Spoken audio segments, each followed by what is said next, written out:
Bible చరిత్రలో 430 సంవత్సరాల పాటు ఇజ్రాయేలీలు ఐగుప్తు దేశంలో బానిసలుగా బ్రతికారు. ఈ ఇజ్రాయేలీలను విడిపించడానికి దేవుడు మోషేని ఎన్నుకున్నాడు నాయకుడిగా. దేవుని స్తోత్రం. 430 సంవత్సరాలు బానిసలుగా బ్రతికారు వాళ్ళు.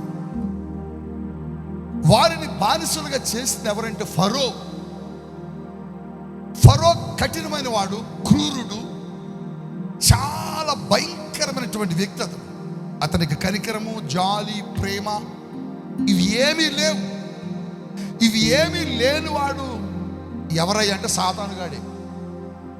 వాడికి ప్రేమ ఉండదు, జాలి ఉండదు, దయ ఉండదు, కనికరం ఉండదు. నీ కుటుంబాన్ని పాడు చేయటమే వాడి యొక్క ఆలోచన. మీ కుటుంబాన్ని నాశనం చేయటమే సాతానుడి యొక్క గురి.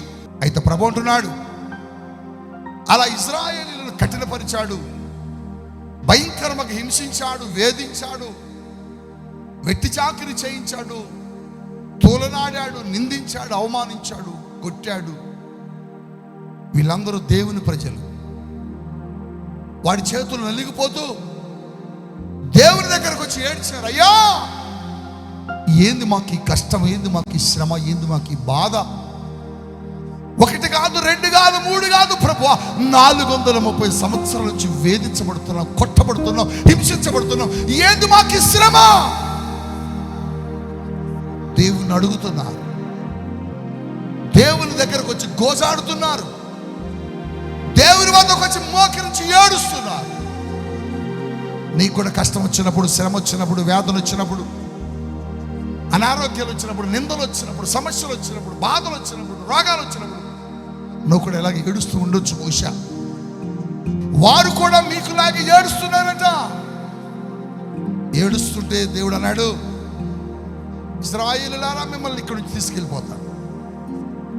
తీసుకెళ్ళి మిమ్మల్ని ఏడుపులు లేని దేశంలో, కష్టములు లేని దేశములో, కన్నీరు రాని ప్రాంతములో, ఆశీర్వాదకరమైన స్థలములో నేను మిమ్మల్ని ఉంచబెడతాను.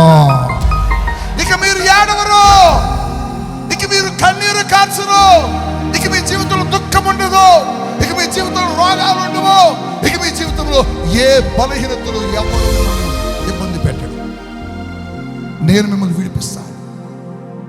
విడిపిస్తాను అని దేవుడు ఇశ్రాయేలులకు మాటిచ్చి, మరి విడిపించడానికి దేవుడు రావాలి కదా. దేవుడే దిగివచ్చి దేవుడు ఒక నాయకుడు కోరుకున్నాడు.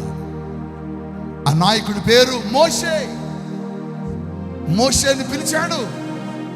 మోషే, నా ప్రజలు అక్కడ బాధపడుతున్నారు, ఇబ్బంది పడుతున్నారు, కష్టపడుతున్నారు, వారిని విడిపించాలనుకుంటున్నాను. నువ్వు వెళ్ళు, నీతో నేను వస్తాను. దేవునికి స్తోత్రం చెప్పండి. నువ్వు వెళ్ళు, నీతో నేను వస్తాను, వారిని విడిపిస్తాను. సరే, మోషే వెళ్ళాడు. ఫరో చేతిలో నుంచి ఇశ్రాయేలీయులను బయటకు తీసుకొచ్చాడు. చాలా ప్రయత్నం చేశాడు. చాలా మార్లు వెళ్ళడానికి, పంపించడానికి అతను ఒప్పుకోలే. ఎందుకని? వీళ్ళు పోతే పని చేసేవాడు లేడని, వీళ్ళు పోతే వీళ్ళని తిట్టేవాడు ఎవడు లేడని, వీళ్ళు వెళ్ళిపోతే మనకు జీతం చేసేవాడు ఎవడు లేడని, వీళ్ళు జీతకాలంగా ఉండాలనేది ఫరో యొక్క ఆలోచన. అయితే అతను పంపించకపోయినా దేవుడు తన బలాన్ని ఉపయోగించి, తన బాహుబలమును చాచి, తన శక్తిని ఉపయోగించి మోషే ద్వారా దేవుడు తన ప్రజల్ని ఆ పాపిష్టి ఐగుప్తు దేశంలో నుంచి విడిపించాడు. గట్టిగా చప్పట్లు కొట్టండి. హల్లెలూయా. అమ్మయ్యా అనుకున్నా. ఇంకా రోజు జీతానికి వెళ్ళే పని లేదు ఇప్పుడు, రోజు ఇటుకలు చేసే పని లేదు ఇప్పుడు, రోజు తిట్టేవాళ్ళు లేడు, నిందించేవాళ్ళు లేడు, కొట్టేవాళ్ళు లేడు. ఇప్పుడు అందుకని బయటకు వచ్చేసారు కాబట్టి సంతోషపడ్డారు. బా ఎంత హాయిగా ఉందరా. ఇన్ని సంవత్సరాలు మన వాడు శోధించాడు, బాధించాడు, వేధించాడు. దేవుడు మోషే ద్వారా మనల్ని విడిపించాడు. సంతోషంగా ఇశ్రాయేలు ఆనందంగా పరిగెడుతున్న దినం వేగంగా వెళ్ళిపోతూ ఉండగా వాళ్ళకు ఎర్ర సముద్రం అడ్డొచ్చిందని అక్కడ మనం చూస్తాం. అడ్డొచ్చేటప్పటికి ఎటు వెళ్ళాలో అర్థం కాలే. ఎటు చూసిన సముద్రం పొంగి పొర్లుతుంది. ఈ శ్రమను మరలా ఎలా దాటుకోవాలని అక్కడ ఆగిపోయారు. అప్పుడప్పుడు మన జీవితంలో కూడా ఇలాంటి దెబ్బలు తగులుతాయి.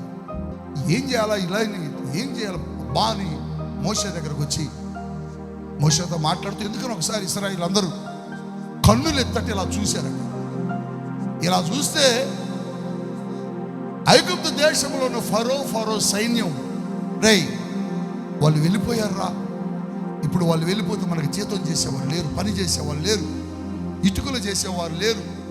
వాళ్ళని ఎట్లయినా మళ్ళీ తీసుకురావాలా, పదండి వెళ్దాం, పారిపోతున్నారు వాళ్ళు అని ఫరో అటు వెనకొస్తున్నాడట. వస్తుంటే వీళ్ళు సముద్రం దగ్గర ఆగిపోయారు. ఇటు వెళ్ళాలి అర్థం కాదు. మోషే, ఓ మోషే చూడు, ఫరో వస్తున్నాడు. మనల్ని ఇప్పుడు తీసుకెళ్ళి గత కాలంలో కంటే ఇప్పుడు ఎక్కువ దెబ్బలు కొడతాడు.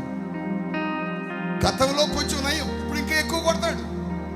ఏం చేయాలి మోషే అని ఏడుస్తూ కేకలు పెడుతున్నాడు. అప్పుడు మోషే దేవుని దగ్గరకు వచ్చి అడుగుతున్నాడు, అయ్యా నీ ప్రజలు బాధపడుతున్నారు, నీ ప్రజలు ఇబ్బంది పడుతున్నారు, నీ ప్రజలు ఏడుస్తున్నారు, ఏం చేయమంటారు? అప్పుడు దేవుడు మోషేతో ఒక మాట చెప్పాడు. ఒక్కసారి 14వ అధ్యాయం నిర్గమాకాండం 15 వచనం చదవండి.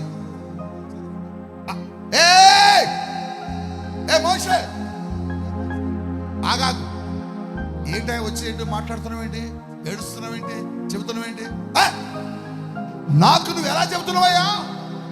అసలు నువ్వు ఎందుకు ఆగిపోయావు ఇక్కడ? నా వైపు చూడాలి. మీరు ఎందుకు ఆగిపోయారు ఇక్కడ? ఎందుకు ఆగిపోయావేంటి ప్రభు? సముద్రం అడ్డుంది కదా, అడ్డుంటే ఆగిపోతావా? మరేం చేయమంటావు? నువ్వు ఆగిపోవద్దు, సాగిపో అని చెబుతున్నాడు దేవుడు. గట్టిగా చెప్పండి హల్లెలూయా. నువ్వు ఆగిపోవద్దు, మీరు ఆగిపోవద్దు, మీరు ఆగిపోవద్దు, మీరు ఆగిపోవద్దు, మీరు సాగిపోండి. హల్లెలూయా చెప్పండి. నువ్వు ఏ పనులలో ఆగిపోయావో, ఏ పరిచయలు ఆగిపోయావో, ఎక్కడ నువ్వు ప్రారంభించి నువ్వెక్కడ ఆగిపోయావో ఇక నువ్వు ఆగొద్దు, అక్కడి నుంచి నువ్వు కదలాలని దేవుడు చెబుతున్నాడు.